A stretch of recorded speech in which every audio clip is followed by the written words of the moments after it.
Hey everyone, Greg here. As you may know by now, I'm the co-founder and CEO of TripShock, an online reseller for water sports and tours. For the past 12 years, we've had the pleasure of working with hundreds of operators across the country, and we're looking to grow our community. It's free to sign up, and you only pay when we bring you confirmed bookings. We'll help you reach new customers, fill empty seats, and grow your business like so many have done with us over the years. Head over to partners.tripshock.com to learn more about our program, read testimonials, or speak directly with our supply team. As always, thank you for listening and enjoy the show. They come to relax, enjoy the beach, have fun, and spend money. And that's where we come in. This is the Awkward Watersport Guys podcast. Find out tips on the best ways to market and operate a water sports business. If you're a water sports operator, you need to grow your brand, operate more safely, upgrade your operations, and of course, increase bookings. We're industry veterans, broadcasting from Destin, Florida. This is the Awkward Watersport Guys podcast. And this is Kevin O'Neill and Greg Fisher.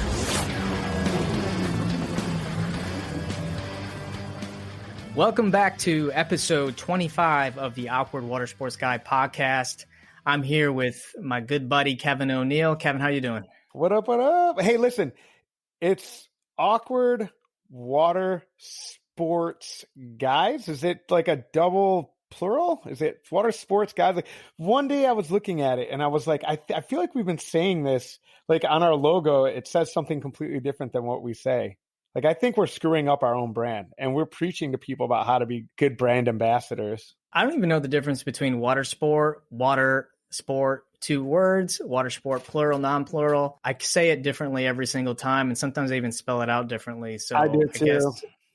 We even have, there's even this debate on, is water sport one word or two words? So if you're listening today, I want you guys to comment on our Facebook page whether water sport should be one or two words. But I always look at it from an SEO perspective. I don't care if it's one or two words. What are people actually searching in? Just like with jet ski and personal watercraft, I don't use personal watercraft in my ads. I use jet ski because that's what everyone searches. Yep. So it's Awkward Water Sport Guys podcast. And that's what it says on the logo too. But isn't water sport inherently plural? Water sports? Yeah. I mean, I guess you could say like the sport of football or the sport of renting a pontoon. Yeah. Well, we can go on a huge rabbit hole on this. Well, I'll tell you what, I've gone to a BuzzSumo to like look up just certain things. And one day I put in like water sport and then I did it again like 3 weeks later. Every time there's something in the news or that's like buzzworthy, it always has to do with somebody pissing on somebody else. Like water sports in the general world, I think means a lot. Something that it's like a complete like sexual fetish, but that's not what we're talking about at all, guys. It'd be the weirdest fucking podcast if we were. Well, let's go to talk about our topic. So we had an interview with Cali Hlavac of Sassy Tangerine Creative, and Cali is a Instagram connoisseur. She's probably influencer, Greg. Influencer. Well, okay, we'll say both connoisseur and influencer. But this episode is for those that are really looking to up their game on Instagram or just figure out how to work Instagram, because it's really difficult. I mean, I know people think like social media inherently is easy. You just open it up and post and you're done. But the business side of it, and is it worth your time? I mean, it's a rabbit's hole for me, man. Like anything I don't understand, I inherently don't like. So like going right into the show, I was like, fucking Instagram, man. I was like, God damn it, I'm old, and I'm like 42, and she said it too in like the show. She was like, yeah, sexy, I'm like, man, I'm not exactly a sex symbol. I mean, I have mirrors in my house, So it's like, and I think so many of us are just like, damn, kids and their Instagram. That being said, I think Instagram has some really good funnel properties depending on the products that you're trying to sell. And I think there's a whole niche, like there's a whole funnel. I think that if you ran and could figure out your conversion data on it, I think certain products are going to convert better on Instagram than they are going to on Facebook or Google Ads. But I sort of feel like, and I felt like kind of, what's the word I'm looking for here? I felt validated that by the time we got done, that's like, Instagram is, as weirdly as it sounds, is still in its infancy, I think, as far as a advertising and marketing platform. And I think that it's going to grow as the years go by. So people on the ground floor, I hate to say it, like Gary Vaynerchuk, he's always like, Instagram is the next Facebook and blah, blah, blah, blah. So I think for water sports, there is an audience there that you could convert the hell out of some good stuff if you listen to the things that Kaylee talks about on the show. Yeah, a couple things that I really pulled from this is Facebook and Instagram are not equal.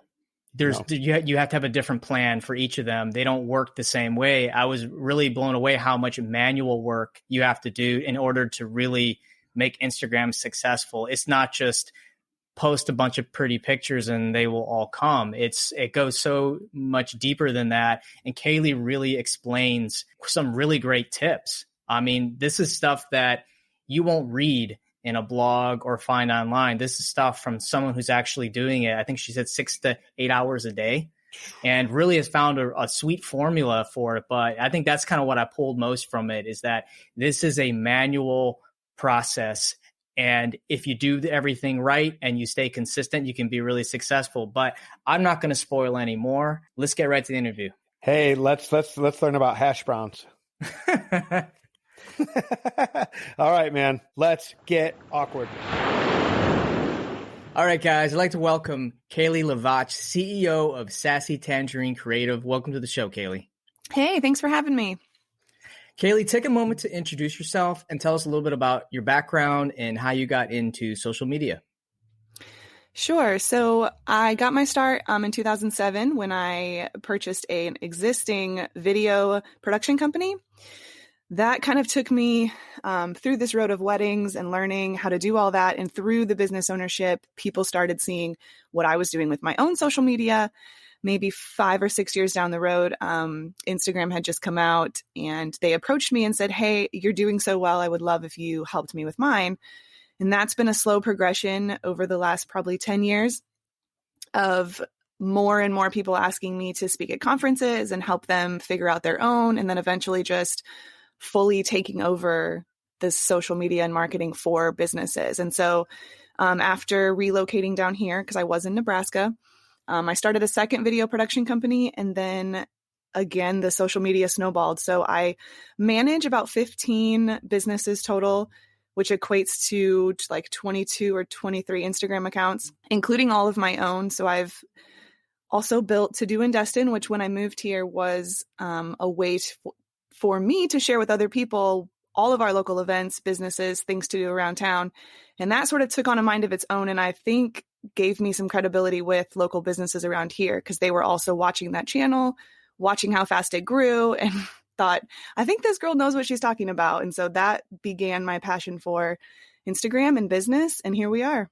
Kaylee, tell us a little bit about some of the success you had recently with some of those Instagram pages, because that's kind of what started our relationship, because you've done some work for Trip Shock. And I just was curious, what was the reason? And you said for To Do in Destin, you wanted to feature some things, but you have a couple other ones that are really huge in this area. And tell us a little bit about those. Yeah, so To Do in Destin was the first one. I started that kind of on a whim by itself.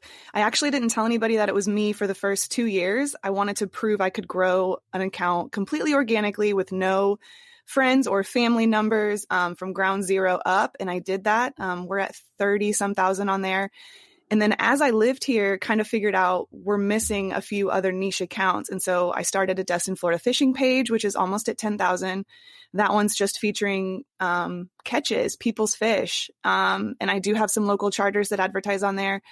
And then that spurred Crab Island. So we have a huge sandbar down here, which amazing blue water. People love to come here. And there were a few accounts, they just weren't active anymore. And I really saw this huge space where I could be. And I started this Crab Island page, very quickly rose up to, I think, 43 or 44,000 right now. But that was when I started working a lot more with TripShock through their fishing charters, through their, boat rentals, parasailing, and all of that, because I can really sell on those channels. People trust me. They love the type of stuff I post. And so I have this huge audience that just, wants to ask me questions and thinks I'm this expert that lives here, and I can point them in any direction. And so to TripShock they go. Kaylee, how do you, so obviously this can become really labor intensive, managing all these different accounts. Like what is your secret for content, for capturing content? Like, you're obviously not out there every day on a jet ski or down at the docks taking care of, or taking pictures of fish. So where do you get your content from? So I spend a lot of time engaging and running through things that have been posted and tagged in Destin, either through hashtags or location tags. And there on Instagram is a little save ribbon in the bottom right corner of every photo. And so if I'm on an account and I'm scrolling through and I see a fish photo, I'll tag, I'll like it, engage with it, and click the save button. So what that does is when I open my phone, like this morning, I'm going to open my phone and look at Instagram. What should I post today? I can go to my saved tab and see all the photos that other people have posted that fit my niche. And I can screenshot and repost and give credit to the original poster. And so in this industry of tourism, we're lucky because tourists want to share their memories on social. So that's free content for us to be able to repost. Clearly, you want to get their permission before doing so by sending them a message or leaving a comment. But I've never had an issue with someone not wanting their content to be shared. And I think that saves a user or a business quite a bit of time, because I don't have to create every single piece of content. I can just reshare what's already out there.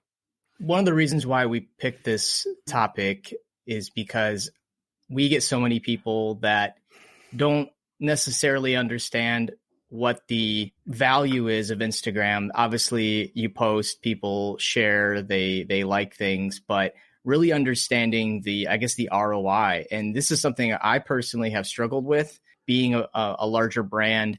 At least I want to believe I have a large brand in the eyes of the consumer. Maybe in the business world we do, but in the eyes of the consumer, which that's where I believe that's where Instagram really is focusing on. And I mean, what do you tell people that say, man, I just think Instagram's a big waste of time? I mean, I post, it takes me a lot of time getting content, and I'm just not seeing the business from it. I mean, I can't quantify it. What do you tell people when they say this to you?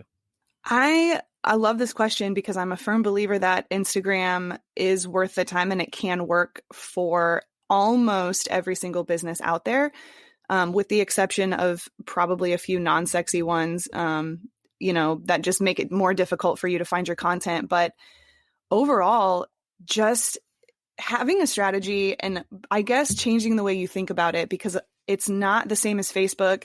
People on Instagram don't want to be sold to. And I think a lot of business owners want to post a special, or they want to post something and then get a phone call today. And we have to change the way we think about the Instagram platform, because it's really not that sort of social media. It's more of a brand awareness tool. And so while you may not see results now, you'll see them in the future if you're consistent with it.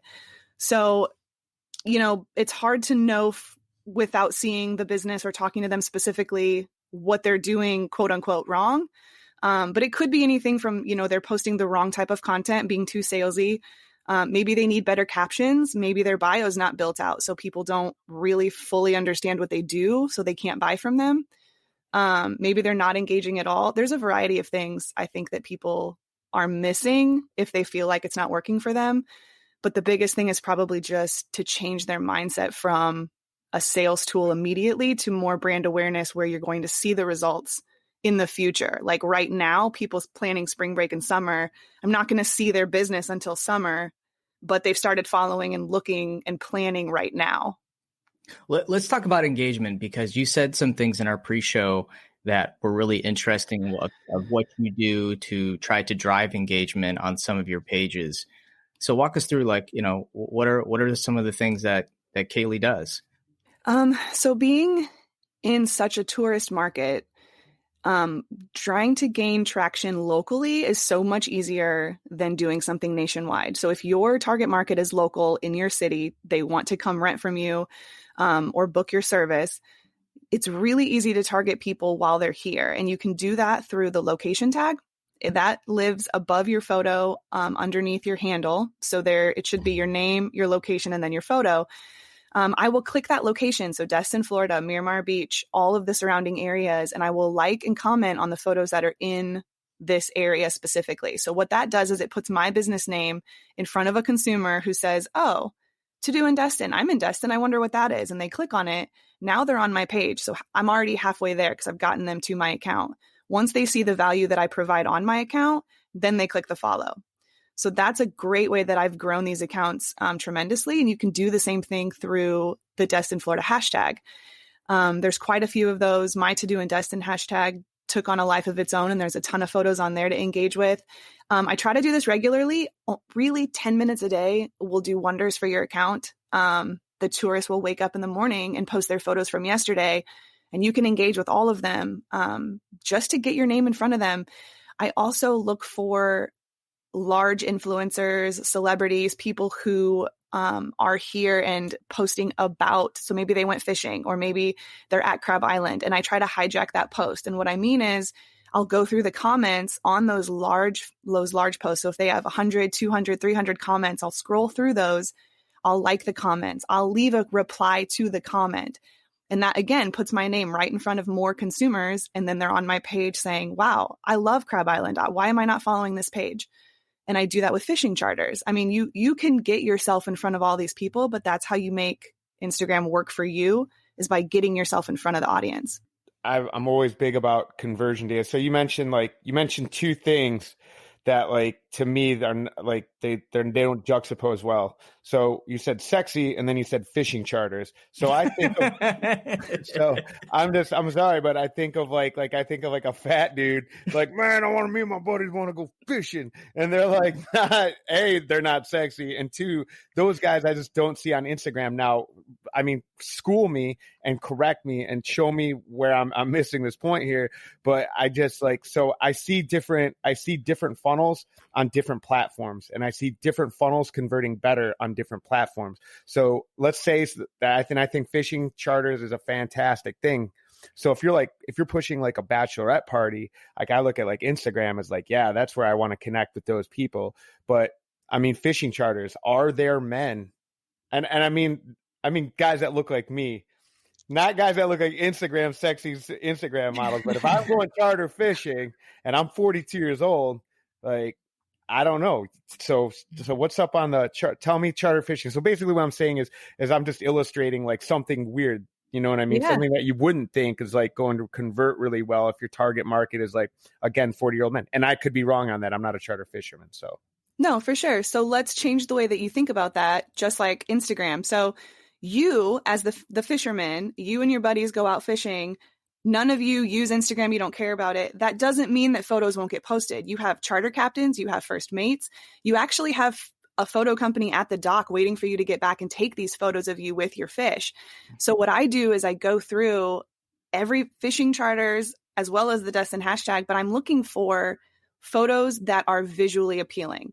So if it's blown out on the boat, if the fish is, really tiny, you can barely see it, or if there's blood all over the deck, I'm not looking for those. I'm looking for happy smiles, huge fish, people having the time of their life, because I'm not necessarily selling the fishing charter. I'm selling the experience on the boat. And outside of 40-year-old men, there are families that go out. There are moms that want to take their kids. So it's figuring out what content is going to appeal to the audience while still actively capturing, your demographic. So I'm trying to make it more sexy, let's say. So I'm with that. But my question is, so when you're looking at customer types and you're looking at, again, like I know with Destiny, with my company, I go after a certain type of company, right? So a certain type of customer type. I target, when I look at my Google Analytics and I look at my Facebook, and because I'm a dummy when it comes to Instagram. I don't know Instagram. You can see me, the audience can't see me, but you're not going to see this face on Instagram. You know, you're just not.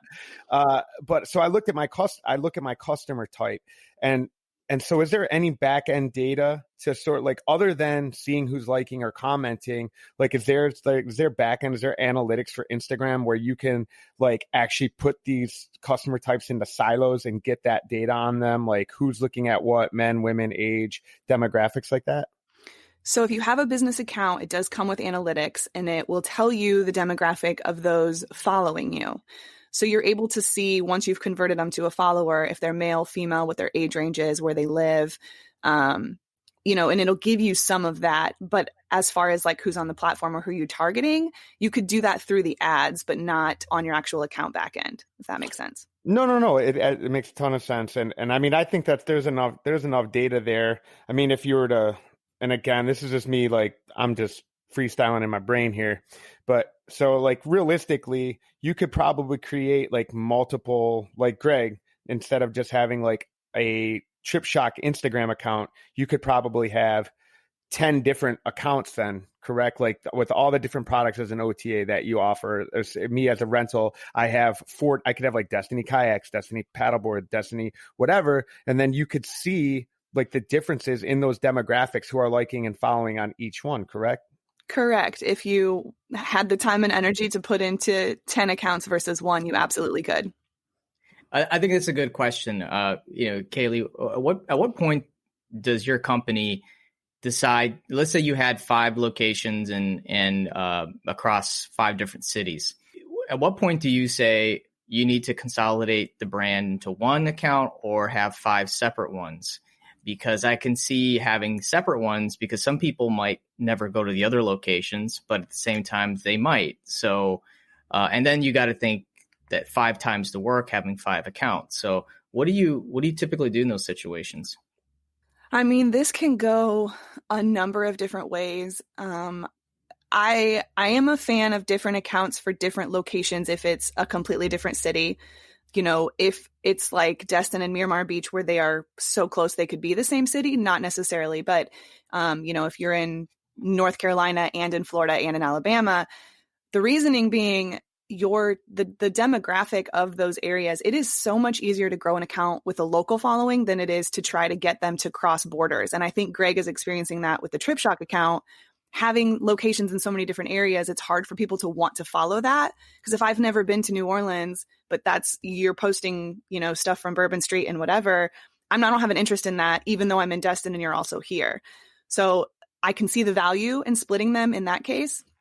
It also allows you to, depending on the type of business, the account in every city, say it's ran by one of your employees, it gives people the opportunity to meet the staff and to that account to show off things of that specific city, where you may not be able to do that if you have 2, 3, 4 locations in different states. The same reason, like I said, if I'm in Destin and you're posting Bourbon Street, I would be like, I may not want to follow that. And then I'm out. And now you've lost me as a follower. So I see a lot of value. Yeah, I feel like that's the reason why we're struggling as a brand to promote our Instagram, because we cross promote different destinations. And I think majority of our customer base wants Northwest Florida. Mm-hmm. So when they start seeing Clearwater, Key West, North Carolina, South Carolina, New Orleans, I think we just lose our audience. Mm-hmm. And we're not gaining any traction. I mean, and I can feel the same way. Like there's some destinations that I'm very passionate about. I like to see content from. And if I'm starting to see stuff that places that I'd have no interest in going to, eventually I'm going to be like, I can only consume so much content in a day. And I think a lot of people are experiencing this. Like, how many times do I unfollow people that like me on LinkedIn or follow me, like salespeople? Like I try to bring everybody in, but I have like 3,000 or 4,000 connections that I can't consume all of their shares and posts. I have to curate in some way or fashion because it's just not possible. And people that are, especially that been on social media for 15, 20 years, older millennials, they have so many connections, so many brands are following. They have to make a decision who they're going to give their time to. And I think I guess like with Instagram, that's got to be a struggle for companies, is how do I make it to where they're able to get the time from their users? Yeah, and half the battle too is that like I said earlier, people on Instagram don't necessarily want to be sold to. So for you to be able to build a rapport with your clientele and your followers on there before they want to buy something from you, it's an extra struggle for you because you're trying to just keep them on the platform as one without losing them when you start posting other cities. And then two, you're still trying to kind of reel them in slowly, like, we're the best fit for you.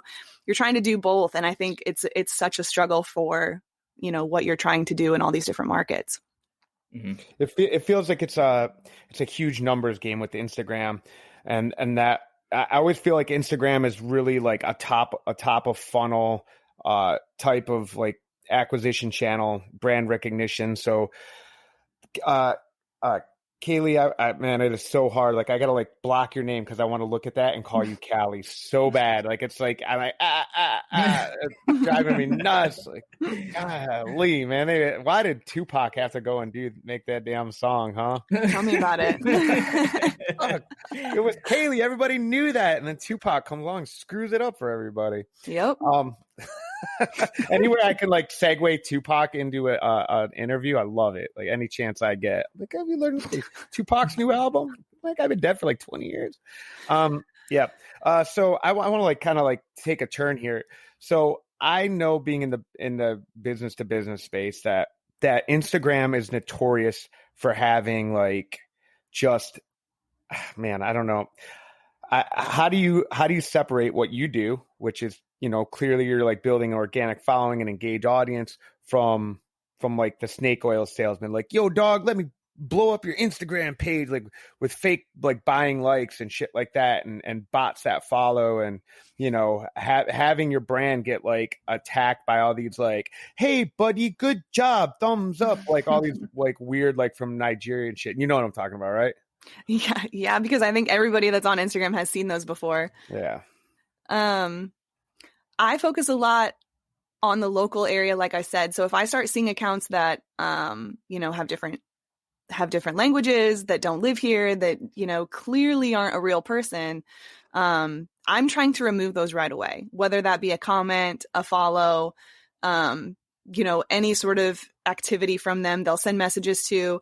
I want those off of there. I want to get rid of them as quick as possible because I don't want Instagram to say, she's a little spammy. She's got some stuff going on, I want to get rid of them immediately. Point is we can't have these fake numbers on there as a vanity metric because it doesn't do anything but hurt the account. So if you're trying to grow and get some stuff in here, get some more engaged followers, buying numbers as a vanity metric isn't going to do anything for you. On the flip side, where I'm trying to not be the spammy person, there are simple rules that you can follow as a business. Like don't be the business that gets on once a week and dumps 10 photos in a row. So that when I'm scrolling, I'm seeing all 10 photos at once. People are going to unfollow you. Instagram isn't for a photo album. It's for a single post or two. So if you need to post more than once, twice a day would be my absolute max, unless you happen to have, 4 million followers where you could post 10 times a day and it would be okay. But the average person should never post more than once a day because you will be spammy. And just don't have spammy behavior. Don't do to other people what they're doing to you. Like don't leave the spammy comments and, reach out with a sales pitch in a DM before you even connect with them at all the moment they follow you. Just it's just human decency and just the same way you would slow play your marketing a little bit. That's how I feel about Instagram. It's kind of like a tread lightly platform at first until they're following you for a little bit and then they get to know you. And then it's a little bit easier to make that sale.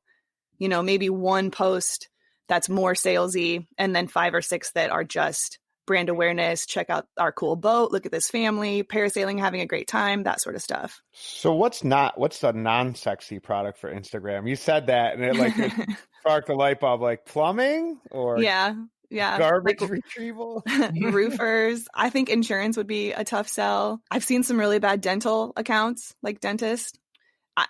I'm not saying that they shouldn't be on there because I think that the right social media manager could find a way to make that work for them, but it's going to be a much bigger challenge than, hey, look at me in this beautiful tourist market with palm trees and sunshine and where everybody wants to be. So you said dentist and somebody sent me a picture and it was this guy and he's like smiling and he's missing his front tooth. He's like with his family and it just says, look, you didn't even notice this guy was missing an eyebrow and he didn't have an eyebrow. And then it's like, see how important your smile is. And it's like, whatever, dentistry. And I was like, oh, like I bow down to your marketing greatness, because I totally don't notice that the guy's missing a fucking eyebrow. And I was like, oh my God, that's awesome. But to your point though, I do agree. I think that like if you're creative and you can if you can connect your message with a photo, and you can sort of like think outside the box in terms of like shit that works, like because it can really be anything. If like you're a roofer, you could show like a real shocking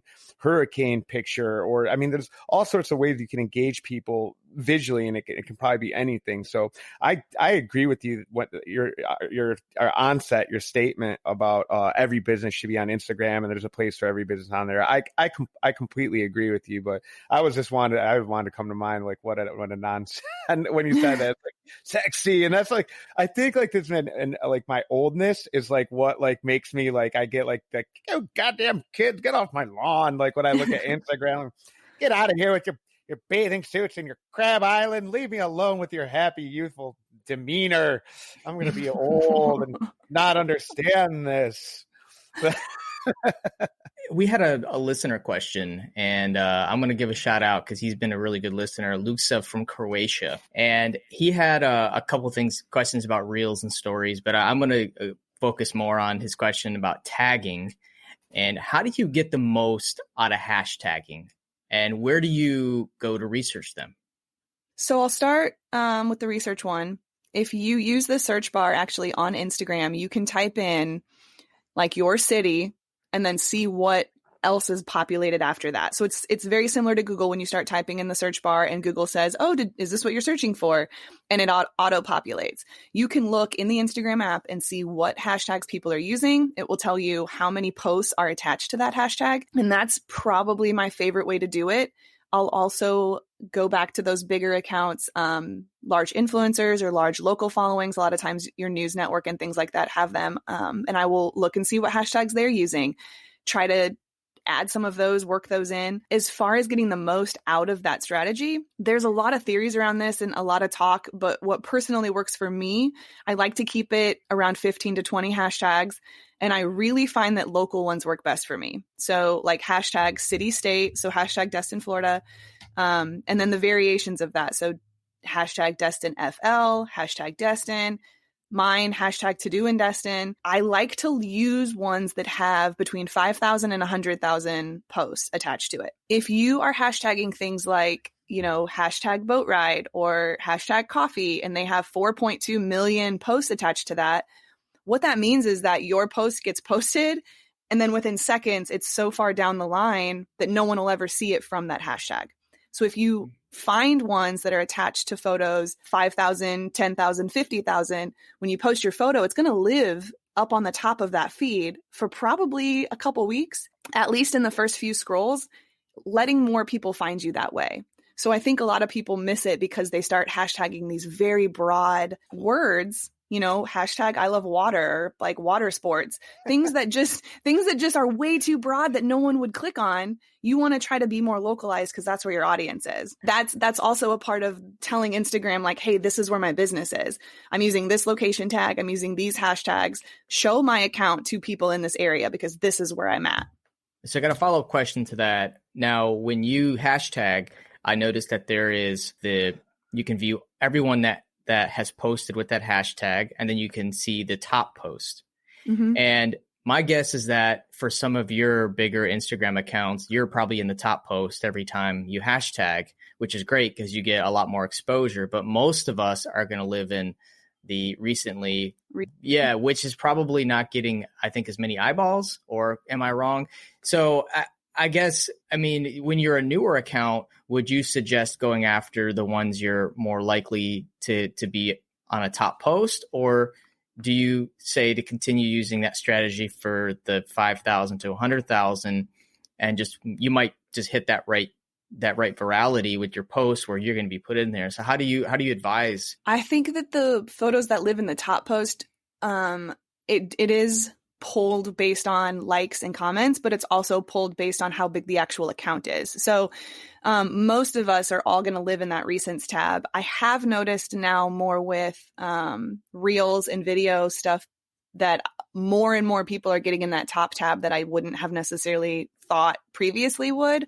So I don't think it's out of the question, but I think a lot of people click the recent tab more than you would think, mostly because if they're here and they're here right now, they want to see what's happening in town right now. So if they click hashtag Destin, Florida, they're going to click the recent just to see what's coming up. You know, did I miss an event? Is there something coming up tonight? Did someone post a happy hour special? Different stuff like that versus the top post where they could have missed that 2 weeks ago and it's irrelevant to them because they weren't here then, if that makes sense. So I wanted to touch back on something you mentioned earlier. It's something I've not like looked into for myself, but I've just researched it, is influencer marketing. So being that Instagram, it seems as though like a back end for business, it's like you really got to know what you're doing. It's sort of, I don't want to use the word clunky, but it's like there's not a lot of like hard metrics and data, you know, from the business end. I mean, obviously with ads, it's a little bit more robust, but what I mean to say is like when you're trying to measure your ROI on Instagram, it feels as though, and correct me if I'm wrong, that the influencer marketing it's tough to like, how do you say like, all right, well, you know, I'm going to give person A 10 grand or 20 grand or 50 grand or whatever it is to highlight this product. And there's so many holes in all that data. It's like really hard to go like, all right, is this the person the right fit for my brand? How does my product sell being attached to this person? The people that are following them, again, like back to the sort of analytics of the demographic that you're going after. Like, it seems like you have to have like solid market research to invest that money. And some people are just going like, well, I'm just going to give my skin cream to, what was her name? Bad Bobby or whatever. You know what I mean? I mean, like shit like that. But if you're trying to like really go deep in the weeds on this and you go, well, I got this product and I want to get it in front of more eyes. Like where is that cost benefit analysis, and how do you sort of like make a data driven decision based on what you should invest and who you should invest in when it comes to influencer marketing? Yeah, so you're right that it's very clunky. It's very hard to know what your ROI is on something like that. There's also a lot of, I'll call it gray space between, you know, you could pay the influencer and send them a product or put them on a boat and then they'll never fulfill the last half of their agreement. And you really, I mean, outside of a contract, you have no leg to stand on. And I've heard it the other way. I've heard influencers doing the entire campaign and promotion and the business not paying them either. So it's a very big gray area. And so my kind of stance on this is, and it's why a lot of the larger companies have moved to what they call micro influencers.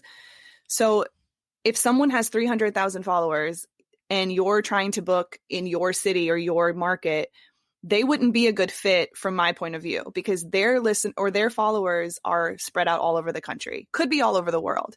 They may never have any plans to travel to the destination that you're working in to sell your product or service. So those type of influencers work well for products that could be shipped nationwide. Yeah. It's still very hard to track, but as opposed to like, you know, using myself as an example. So I have, 30,000 on To Do in Destin, but those are pre-qualified leads that actually love Destin. They've been here, they've bought here, they are planning their vacation here. Maybe they live here. They are actually tied to this area. And that is the same on my personal page because a lot of them moved over from To Do in Destin to follow me personally. So 10,000 on my personal, and I would be considered a micro influencer. So coming to someone like me means that my audience is way more qualified than the person who has 300,000 but lives down the street from me. Her audience may not give you the same sort of traffic that mine will. And my favorite way to track conversions and sales is through the affiliate links. So the way that I work with TripShock, so I can send links to these people when they're ready to book a pontoon or a parasailing trip and say, here's the link, go ahead and book it. And then I get the email confirmation that they booked. And that's trackable. That's a paper trail, but it's not throwing money ahead of the game before I do anything for them. It's kind of like that give and take of I still have to put in the work if I want to get, my cut of the sale. So it is a big gray area, but that's kind of like where I prefer to live in that influencer space. Kaylee, do you think that influencer marketing is moving more to an affiliate marketing model just because you have a little more control and it's, I guess it makes sense. I mean, for me, we have a handful of influencers like yourself that work on our affiliate program. We've tried, I got you, bud. Spending, yeah, Kevin has a Trip Shock shirt on. I love it. But really, we've tried influencer marketing. We would throw $100 and get some posts. And obviously the post does well for that moment. And we do get a lot of eyeballs on it. We get some follows, but it needs to be a full campaign if you're going to do it right. It can't be like one post and you're done. And I just don't think some businesses are ready to go the distance on a campaign like that. Because with Instagram or just social media, so much content is consumed. It's like 1 minute you're looking at something and the next minute you're totally into something else. And I like now if you're doing something with the Jenners and the Kardashians, man, they talk about one thing and they got millions and millions of followers and it goes extremely far. And they got like loyal people who use their products. But when you're talking like micro influencers, it's very much short lived. And I think it's from an influencer perspective, they're going to want to see promote things that have a likelihood of being purchased. They don't want to have to deal with the communication from business to business and working out deals or just a disappointment. I understand what the situation is when I'm doing influencer marketing. I know what to expect. But my guess is that Kaylee's had some clients in the past where probably expected a lot more from the promotions. And it's just disappointing that you have to have those conversations afterwards. And even though the reality is people do not consume content the way that we think they do. It's like one into the next. Everything is very fast paced. Yeah, I find that a lot with a business who will come to me on To Do and Destin and want, a free feature or one free post. And I have to kind of explain to them like one free post or one posting isn't going to do that much for you. You may get a few follows that go over from that one post, but in terms of making it worth your time and even an investment, it needs to be like, a 3 to 5 post campaign at least. And preferably with me personally being using that content or creating that content so that it's my face, because that gives it that extra stamp of loyalty. Like, oh, wow, she did this or she booked this versus just resharing like a boat in the water personally. So it's important when you're in that space of looking to do something like that you kind of pre-qualify the influencer like we talked about with the following, but also, the loyalty of their followers and how engaged their people are and asking them questions and things like that. But it truly is going to take, a long-term campaign before you see the results that you're probably hoping to get from just one post. Yeah. And just to follow up, you have affiliate relationships with probably other water sport companies, I'd imagine. Because, Kevin Fairharbor does affiliate marketing. Like you can give a link to folks. And so does Peak Pro, because I have a couple of those. Mm-hmm. So, at people listening, I'm sure they're using a reservation software. Most of them are. Just because if you're not with Trip Shock, you look at your reservation software, you probably have some type of mechanism to work with influencers. And so let's talk about that a little bit more. Kaylee, you have some really great Instagram accounts and you're already doing affiliate marketing. How do you recommend water sport owners approaching influencers when it comes to selling their affiliate program? Like, what are some of the things that you're going to be looking for when they contact you? I'm probably first going to research them myself. So I'm going to go to their own social media, whether that's Instagram, Facebook. Do they have a YouTube? And then I'm going to check out their website. I'm going to look and see how easy it is for the user to navigate it, to get the information that they need. Because I want to know that the people that I work with, if I'm posting about them and it's engaging my audience, they're excited, they see this excursion they want to do, they click through to the Instagram page to the business, I need to know that once I send them there, I did my part. Now I need the business to do their part and capture that lead or capture that person. So sure, I can send them the affiliate link and they can book right from my page, but most of my audience is social savvy. So they're going to do their research on this business before they book it. And so if you have a dead Instagram that has 3 posts and you last posted in 2016, I probably wouldn't take your affiliate link. And that's based solely on the reason that I want my audience to be able to research the business as well and know that that's going to be a good fit for them. I do try to pre-qualify. So I will say, like, if somebody asks me for a boat rental, I ask questions. How many people? Is it a family? Is it a bachelorette party? Tell me more about your trip. What time of year are you coming? And that's how I kind of decide which way I'm going to send them. But I think that business, it has to work for my parameters. And it's not to say that every influencer is like that, but I would like if they came to me, with this full scope of media or social media done and ready, as well as a very easy to use website. But I'm always open to talking to everybody. And then the next step would be to negotiate a percentage that we were both comfortable with on those sales on that link. So I have a business idea that just came to me. I'm thinking about being an affiliate marketer for unsexy shit, like Preparation H. You could probably grow that very virally. Let's do it very quickly. Let's see what we can make happen. Viral and Preparation H is really gross sounding. You just helped me move my unsexy influencer marketing strategy that much further. I'm glad I could help. And dropping business bombs on the AWG podcast.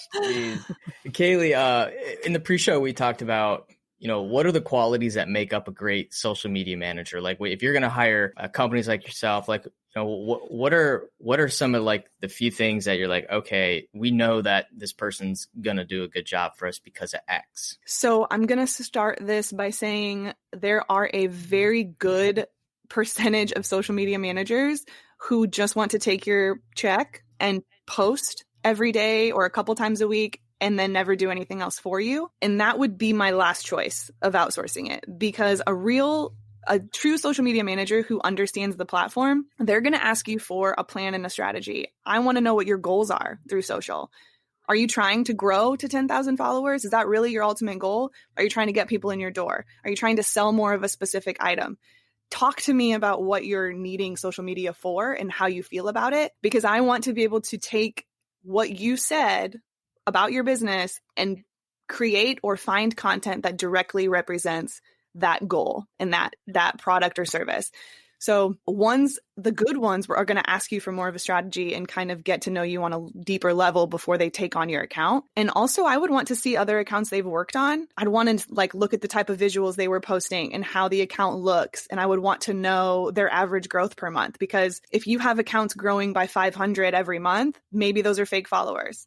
Most of mine grow between 100 and 200 a month organically, but at any moment you can go to your followers and check and see that they're all actual legit people that could spend money with you versus overseas accounts or fake bots that are just going to live there and do nothing and provide no value for you. So, I would always say to get a referral too, I'm a fan of asking around, who do you recommend for social, or who have you heard good things about, or who does a good job, and pre-qualify them that way, because I run into a lot of people who have been paying for social and saying it's such a waste of money because I don't see any return from it, but they're paying, $100 a month for a girl to just post and not do anything for them. So the other half of my job is to engage and to grow and to see your numbers increase and raise and work together on that so that you're getting your ROI, you're getting people in your door, you're getting compliments on your social, people are noticing. That's the goal. So you're saying the guy from Nigeria who's got nothing more than Gary V quote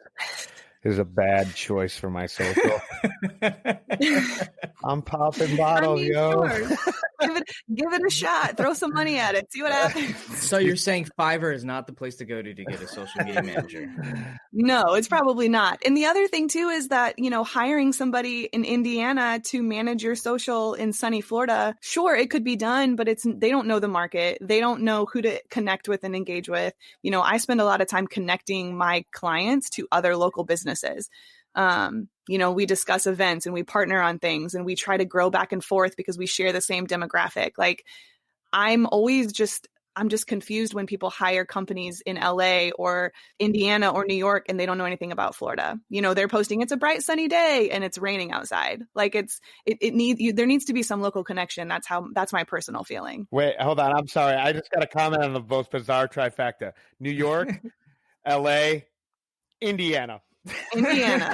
The true social media hub of the And I didn't even use Nebraska, and that's where I'm from. Oh, Indiana won out today. That was awesome. I'm sorry, Greg. I know you wanted to jump in there with a real question, but I gotta keep it. I gotta keep it. It's oh shit, sassy. I gotta keep it sassy. I want to give you a little brand. Sassy tangerine. I was gonna say spicy, but that would mean spicy tangerine. Gross.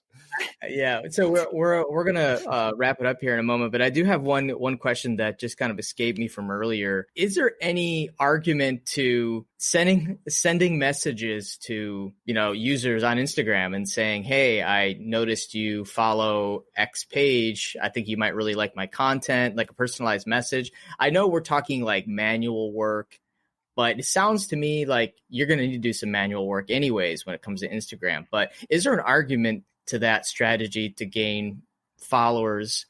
Because I people tell me that that's what they do and they seem to have success with it, but I don't know. I think that's a double-edged sword because you risk, for lack of a better term, pissing someone off or annoying them, because people don't want unsolicited DMs in their Instagram page the same way that you don't want to get an MLM message in your Facebook Messenger from someone you haven't talked to in 15 years. And because Instagram is more about brand awareness and building those connections with people, I personally would leave comments on their photos before I would send them a message, because that's going to allow people to find you on their own time.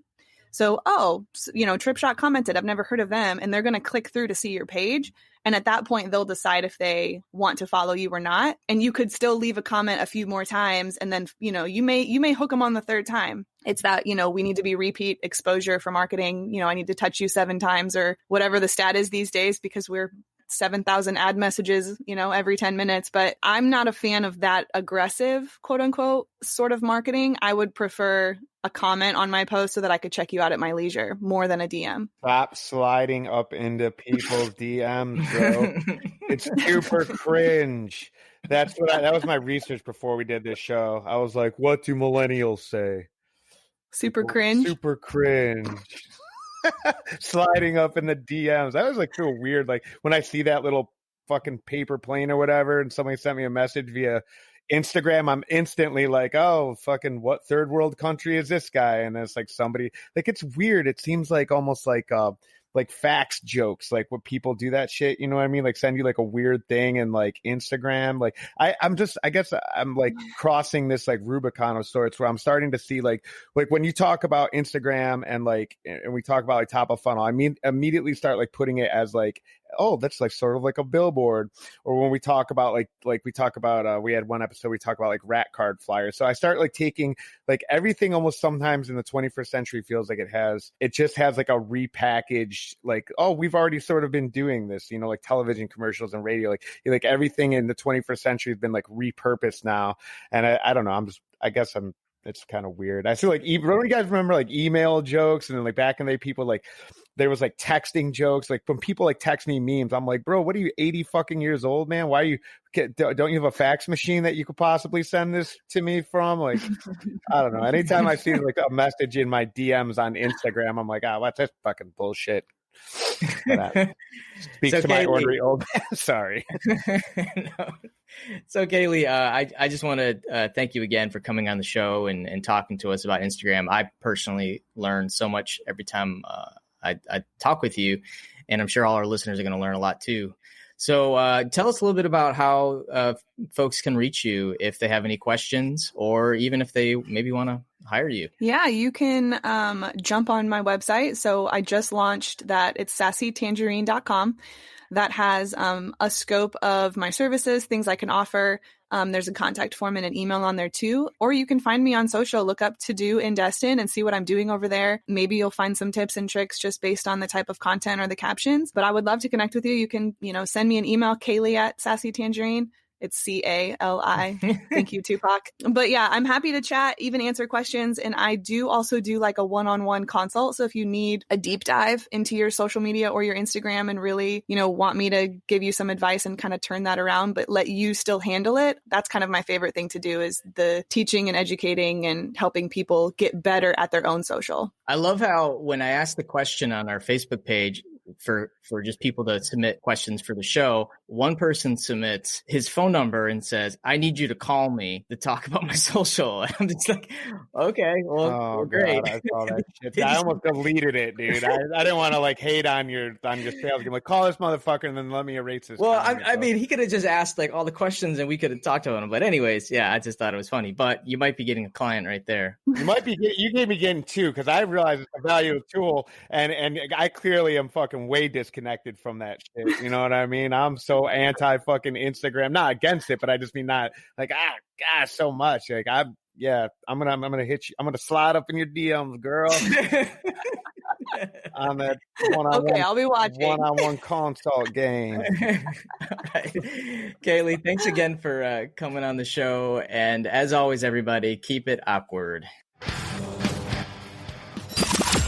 You've been listening to the Awkward Watersport Guys podcast. If you're in the water sport industry, this is the podcast that brings the business perspective to parasailing, jet and ski boat rentals, sailing, snorkeling, and everything else. We hope you've gotten some useful and practical information from this show. Be sure to sign up to our email list at watersportpodcast.com and subscribe in your favorite podcast app. We'll see you next time, and thanks for listening.